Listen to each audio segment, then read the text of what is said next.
Mais en fait, c'est du harcèlement sexuel au travail. On a tous tendance à penser que oui, et la réponse est non, c'est plus grave que ça, c'est de l'agression sexuelle. Alors, quelle est la procédure lorsqu'on on est victime de harcèlement sexuel au travail? Alors, il faut informer son employeur, dans la mesure où c'est pas la personne, enfin trouver, c'est pas la personne qui est celle qui harcèle, bien sûr, ou les délégués du personnel, donc informer son employeur qui a pour obligation de mettre en sécurité et d'enquêter sur le fait de harcèlement.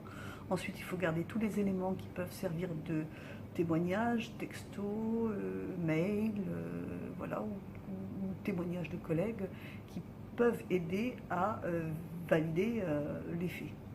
Et ensuite, il faut faire appel au défenseur des droits, hein, il y a le défenseur des droits à la Réunion qui peut enquêter et aller plus loin dans le suite et l'accompagnement pour la plainte. Il faut bien entendu déposer plainte.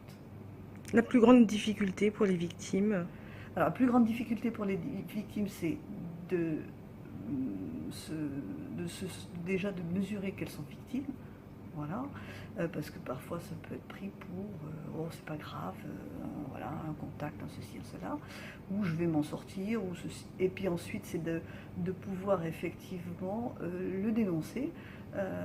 C'est encore, on voit bien à quel point aujourd'hui c'est difficile pour beaucoup de femmes de se libérer la parole. Ça veut dire qu'elles le gardent pour elles. Je ne sais pas s'il y a une espèce de non-mesure ou de honte d'être victime. C'est ce qu'on retrouve souvent dans les violences que subissent les femmes, avec une culpabilité ou avoir été responsable d'eux peut-être, je ne sais pas, voilà.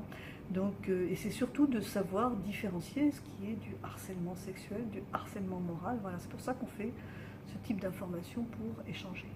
De toute façon, dans les cas de victimes de violences sexuelles de manière générale, le problème c'est la libération de la parole. Il est temps, et je pense que là on a changé on a basculé du bon côté, c'est-à-dire qu'effectivement ce n'est plus la honte. Alors la difficulté, c'est la honte, c'était les victimes avaient honte quelque part d'être victimes de ce type de harcèlement. Maintenant, là, c'est ce que dit, la honte est en train de changer de camp, la honte ce sont pour les auteurs, ce qui est normal.